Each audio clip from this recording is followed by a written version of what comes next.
बिस्मिल्लाहिर्रहमानिर्रहीम। अस्सलाम वालेकुम। मैं हूं नादिया बशीर, आपकी मेज़बान FM 102.2 रिफर रीहैब शो से। सामीन, आज हम बात करेंगे पिंक आई के बारे में। ये एक ऐसी वबा है जो आजकल बहुत फैली हुई है लोगों में।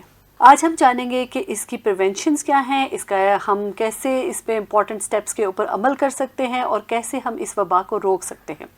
इसी मौजू पर बात करने के लिए आज हमने अपने स्टूडियो में दावत दी है डॉक्टर महक शहजाद को।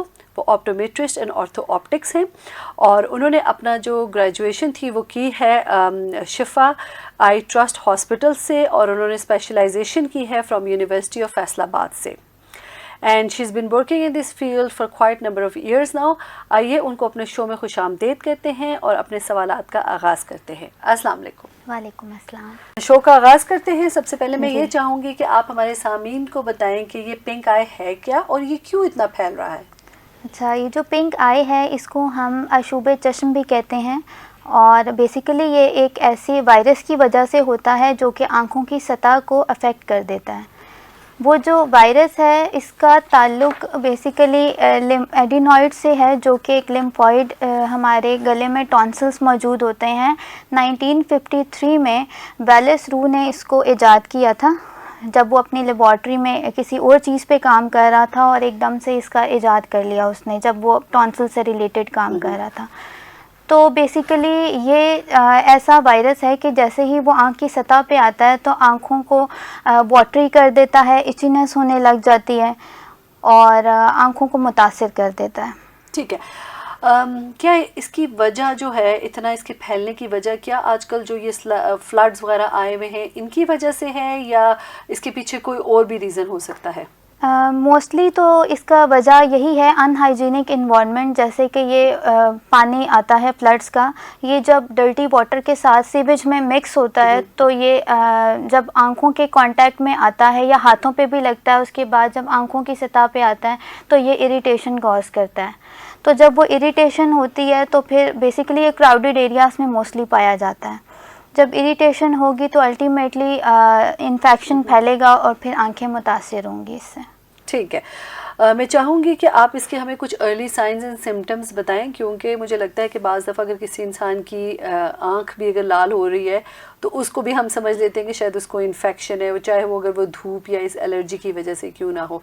तो इस पर भी ज़रा रोशनी डालें। अच्छा, सबसे पहले तो इसमें आँखों का जो है वाटरी होने लग जाते हैं, एकदम से पानी आना, रेडनेस हो जाना, आँखों के गिर्द जो है आपकी स्वॉलन या पफीनेस होती है, म्यूकॉइड डिस्चार्ज आने लग जाता है आँखों से, जिसे गदला पानी या फिर रेशे वाला पानी भी कहा जाता है, वो आता है। फिर हल्की हल्की माइल्ड सी पेन स्टार्ट होती है। तो ये इसके अर्ली सिम्टम्स में आता है कि फोटोफोबिया, लाइट सेंसिटिविटी पेशेंट्स की बढ़ जाती है। तो ये सारी चीज़ें इसमें आ जाती हैं। ठीक है। ओके, लेट्स सपोज कि क्या ये एकदम से ओवरनाइट डेवलप हो जाते हैं ये सिम्टम्स, या इट टेक्स सम टाइम कि आप वहाँ तक पहुँचे? ये एकदम से ही डेवलप होता है। जैसे ही आपकी आई की कांटेक्ट में आएगा तो 3 से 4 घंटों में इचीनेस और रेडनेस होगी, और ओवरनाइट ही आपको जब नेक्स्ट डे आप उठेंगे तो आपकी आंखों में इन्फेक्शन फैला होता है। बेसिकली होता ये, इसके पीछे प्रॉपर प्रोसेस है। आपका कोई भी जब वायरस है आपकी बॉडी की सरफेस के अंदर एंटर होता है तो वो सबसे पहले तो ना अपनी रेप्लिकेशन स्टार्ट कर देता है। ठीक है। कॉपीज मल्टीपल जब बनती हैं तो उसके बाद वो आपकी सेल मेम्ब्रेन के अंदर चला जाता है। जब रेप्लिकेशन होती है अपने बॉडी के गिर्द ही वो एक शेल बाउंड्री बनाता है, जिसको कैप्सिड कहते हैं। अब वो बना के उसके बाद वो इन्फेक्शन को स्प्रेड कर देता है किसी भी एरिया में। इस वक्त मैं चाहूँगी कि आप सामीन को ज़रूर ये बताएं कि इससे क्या हम प्रिकॉशंस हम इस्तेमाल कर सकते हैं, स्पेशली अगर आपको ये डेवलप हो गया है, और तो हमें कितने दिन परहेज़ करना चाहिए, कितने दिन हमें घर पे रहना चाहिए, और क्या ऐसी तदबीर है जिनसे हम दूसरों को भी बचा सकते हैं और ख़ुद भी बच सकते हैं? प्रिकॉशंस यही हैं कि अगर कोई इन्फेक्टेड पर्सन है, सबसे पहले तो उसको थोड़ा सा अवॉइड करें, डिस्टेंस मेंटेन कर लें। ठीक है। अगर आपको खुद है तो आप फ्रीक्वेंटली हैंड वॉश यूज़ करें, सैनिटाइज़र्स यूज़ करें। डायरेक्टली अपने हाथों को आई की सरफेस पे ना लगाएं, ताकि आप इस चीज़ को मज़ीद फैलने से भी बचा सकें। क्योंकि अगर आप डायरेक्टली अपनी फिंगर्स से आँखों को रब करेंगे, उसके बाद कोई भी चीज़ उठाएंगे तो वो जरासीम आगे ट्रांसफ़र हो जाएगा। और क्राउडेड स्पेसेस को अवॉइड करें। ऐसे ज़्यादा फैलने का ख़तरा होता है। हमेशा कोशिश करें कि बॉइल्ड वाटर जो है कोल्ड हुआ हुआ वो यूज़ करें, ताकि या तो वो फ़िल्टर्ड वाटर हो, कोई गंदा पानी इस्तेमाल ना करें अपने फेस वॉश के लिए, अपने हैंड वॉश के लिए, और इवन पीने के लिए भी। कोई फ्रूट वेजिटेबल भी धोना है तो उसके लिए भी आप साफ़ पानी इस्तेमाल करें। ठीक है, मैं आपसे यही इसी आपके सवाल का जो आपने मेरे सवाल का जवाब दिया, इसी से मैं आपसे एक मज़ीद सवाल पूछना चाहूँगी कि स्पेशली वो लोग जो इस वक्त फ्लडेड एरियाज़ में हैं, वो अपना कैसे बचाव कर सकते हैं इससे? वो अब देखें, फ्लडेड एरिया में है, ये एक डिज़ास्टरस कंडीशन है। अब उन्हें जो है इस चीज़ की बहुत होगी कि उनके पास रिसोर्सेज कम होंगे, तो हम उनको सबसे पहले तो वाटर स्टेशंस बना के दें, ताकि उनके जो पानी रोज़मर्रा के इस्तेमाल का है वो साफ़ सुथरा हो। आपस में उनकी जो पर्सनल आइटम्स हैं, फॉर एग्जांपल उनके टॉवल्स, उनकी कोई भी पिलोज़, उनकी बेड्स, उनकी जो शेल्टर्स होते हैं वो शेयर ना करें। 2 से 3 दिन के लिए अगर किसी को इन्फेक्शन हो गया तो वो ख़ुद को क्वारंटाइन कर ले या अलग हो जाए, ठीक है? वो एकदम से किसी के साथ कांटेक्ट ना करें। इसके अलावा बस अपनी हाइजीन का बहुत ज़्यादा ख्याल रखें। सही। अच्छा, फिर आप ही की बात से अगला सवाल जो मेरे जहन में आता है वो ये आता है कि अभी आपने बात की कि अपने पर्सनल आइटम्स को शेयर ना करें, तो इसमें हमारे यहाँ जैसे अमूमन फैमिलीज़ के अंदर टॉवल्स इस्तेमाल होते हैं, फिर ख़वातीन के अंदर जैसे आई लाइनर या आई मस्कारा वगैरह इस्तेमाल हो रहा है, और फिर इसी तरीके से डिफरेंट चीज़ें जो इस्तेमाल हो रही होती हैं कॉमन, तो क्या उससे भी ये स्प्रेड हो सकता है? जी बिल्कुल हो सकता है। अब जैसे एक इन्फेक्टेड पर्सन है, अब जैसे कि मैंने बताया उसने आँखों से साफ़ किया, उसका हैंडकरचीफ था या कोई भी टॉवल, कोई कपड़ा था, जब एक हेल्दी पर्सन ने भी सेम वही चीज़ इस्तेमाल की तो वो अब जर्म उसकी सरफेस पे, बॉडी की सरफेस पे लग जाएगा। अब वो सिमिलरली वैसे ही आई के उस सरफेस से एंटर होगा, क्योंकि कॉर्निया है हमारे सामने, आँख की जो सामने की लेयर है, वहाँ से वो एंटर हो जाएगा मज़ीद। अब फिर वो उसकी लेयर को सारी डिस्टर्ब कर देगा, ठीक है, मल्टीप्लिकेशन स्टार्ट कर देगा और जाके इन्फेक्शन कर देगा। इसी तरह अगर हम बात करें एप्लीकेटर्स की या फिर मस्कारा, आई शेडोज़, तो वो अगर डिस्चार्ज लगा हुआ होगा आई का, म्यूकोइड डिस्चार्ज या कोई भी आँख का डिस्चार्ज, तो वो मज़ीद आगे फैलने का ख़तरा होगा उसमें। ठीक है। अच्छा, अभी आपने थोड़ी देर पहले बात जिक्र किया था हाथ धोने का, तो क्या मतलब जैसे डिफरेंट वायरल के अंदर जो स्प्रेड ऑफ वायरल को रोकने के लिए आपको कॉन्टीन्यूस हाथ धोने चाहिए और सैनिटाइजर्स का इस्तेमाल, तो क्या इसके भी स्प्रेड को रोकने के लिए हमें हाथ बार बार धोने पड़ेंगे, हाथों की स्पेशली हाइजीन का ख्याल रखना पड़ेगा, और फिर क्या सैनिटाइज़र भी होना ज़रूरी है? जी बिल्कुल, इसमें ये है ना कि हमने उस चेन को ब्रेक करना है जो कि एक से दूसरे, दूसरे से तीसरे में फैल रही है। तो हम जितना ख़ुद को इन प्रिकॉशंस को लेंगे उतना ज़्यादा बेहतरी होगी कि आगे हम इन्फेक्शन को फैलने से भी बचा सकते हैं। तो hand washing is very mandatory, हर जगह पे इसका यूजेज बहुत ज़्यादा होना चाहिए, और इवन सोप और पानी भी साफ़ होना चाहिए। ठीक है, मैं चाहूँगी कि डॉक्टर महक इस वक्त आप हमारे सामीन के लिए स्पेशली वो कौन सी ऐसी चीज़ें जो इनको करनी चाहिए, ठीक है, और वो कौन सी ऐसी चीज़ें जो नहीं करनी चाहिए, अगर आप उनको लिस्ट डाउन हमारे कर लें एज डूज एंड डोंट्स में, तो I will be highly grateful. जी ज़रूर। अब डूज़ में तो ये आ जाता है कि अब जैसे ही आपका इन्फेक्शन होने लगा है आँख में, आपको फील भी हो रहा है कि हल्की सी भी इचीनेस हो रही है, तो आप फ़ौरन से पहले उस चीज़ को ओवरकम करने की कोशिश करें। ओवरकम ऐसे हो सकता है अगर आप घर में ही थोड़ी बहुत कुछ एहतियात कर लें तो वो बेहतरी की तरफ जा सकती हैं, जैसे कि आँखों की सफाई का ख्याल रख लें। सेकेंडली आप जो है डोंट्स में ये आ जाएगा कि लेफ़्ट ओवर्स जो मेडिसिन्स घर में रह जाती हैं या कोई घरेलू टोटके इस्तेमाल करने से गुरेज करें, जैसे कि अक्सर लोग हनी या दूध वगैरह आँख में डाल लेते हैं, उस चीज़ से मज़ीद इन्फेक्शन आगे फैल सकता है और इवन गंदे पानी से भी फैलेगा। तो आपने कभी भी डॉक्टर की हिदायत के मुताबिक उसके अलावा दवाई इस्तेमाल नहीं करनी है। एक प्रैक्टिशनर को कंसल्ट करें, उसके बाद ही दवाई इस्तेमाल करें। सेकेंडली ये आ जाता है डूज में कि आप एक प्रॉपर हाइजीन जब मेंटेन कर रहे हैं तो आपने एक डिस्टेंस भी रखना है इन्फेक्टेड पर्सन से, उसकी कोई यूटिलाइज चीज़ें इस्तेमाल नहीं करनी, उससे थोड़ा सा दूर रहना है। इसके अलावा अपने हैंड्स को वॉश करना है। इवन आपने ग्लासेस भी किसी से शेयर वो नहीं करनी है कि किसी और की ग्लासेस पहन ली, क्योंकि उसके ब्रिज, उसकी सरफेस, उसके जो टेम्पल्स होते हैं उसके ऊपर भी हो सकता है वो डिस्चार्ज लगा रह जाए, तो जब आपके हाथों पे लगेगा तो मज़ीद इन्फेक्शन फैलेगा। देन डूज में ये चीज़ आ सकती है कि आप बाहर निकले हैं तो सन ग्लास या शेड्स यूज़ करें, क्योंकि अक्सर ऐसा होता है कि अब जैसे फ्लडेड एरियाज़ हैं वहाँ पे आपका मड वगैरह या डस्टेड एरिया में वो पानी के साथ मिक्स होकर आपके इन्वायरमेंट में वायरस शामिल हो जाता है। अगर आपके आई के सामने वो ग्लासेस या स्पेक्टेकल्स होंगी तो वो उस वायरस को आंख में जाने से भी रोक सकता है। ये कुछ हदायत हैं जो आप जिस पे अमल कर सकते हैं। आपने बहुत डिटेल में बताए हैं, थैंक यू सो मच। अच्छा, अभी आपने बात की होम रेमेडी की, स्पेशली आपने दूध हनी का किया और उसमें गुलाबे अर्क भी आ जाता है, यू नो रोज़ वाटर भी लोग काफ़ी हद तक इस्तेमाल करते हैं और डिफरेंट टोटकेज वगैरह भी होते हैं। तो क्या आपके ख्याल में है ये होम रेमेडीज हमें इस्तेमाल करनी चाहिए या डॉक्टर से कंसल्ट करें पहले? बिल्कुल डॉक्टर से कंसल्ट। हाँ, हम एक होम रेमेडी जो है वो इफेक्टिव ये हो सकती है कि आप कोल्ड कंप्रेशंस कर सकते हैं घर में। ठीक है। कोल्ड कंप्रेशंस में ये आ जाता है कि आपने बर्फ़ ली, उसको 2-3 कपड़ों में लपेट के आहिस्ता आहिस्ता आंखों की सरफेस पे आंख बंद करके उसके ऊपर प्रेस करना है। ठीक है, वो भी साफ कपड़े में। ठीक है। तो उससे ये होगा, ये एक घरेलू टोटका, ये हल्की जो माइल्ड से सिम्टम्स पहले जाहिर होने लग जाते हैं, इससे थोड़ा सा आपको रिलीफ ज़रूर मिल जाएगा।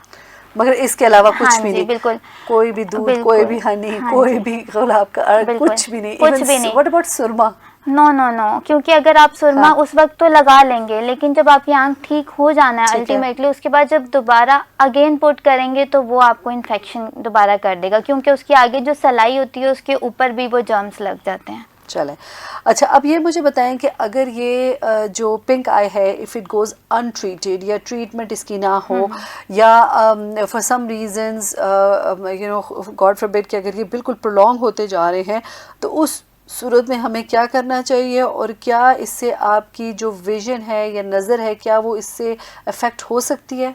अच्छा, सबसे पहले तो बहुत माइल्ड सा होता है, ये सेल्फ लिमिटिंग होता है, खुद ही ठीक हो जाता है। ठीक है, विद इन 1 to 2 वीक्स के अंदर रिजॉल्व खुद ही हो जाएगा। अगर इन केस ये रिजॉल्व नहीं हुआ, इसके साथ फीवर भी हो रहा है, तो उसमें ये है कि आपने अगर इसको अनट्रीटेड छोड़ दिया तो ये आपकी जो आंख के ऊपर का जो हिस्सा है, झिल्ली है, जिसे कॉर्निया कहते हैं, ये इन्फेक्शन उसके अंदर तक फैल जाएगा, मजीद कॉर्नियल अल्सर बना देता है वहाँ पे। ठीक है, उसके अल्सर के बाद ये स्कारिंग की तरफ आंख चली जाती है। उस अल्सर के बाद जब स्कारिंग होगी तो परमानेंट विजन लॉस हो सकता है, नज़र टोटली चली जाएगी।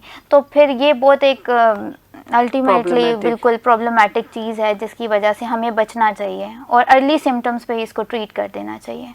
ठीक है, बिल्कुल।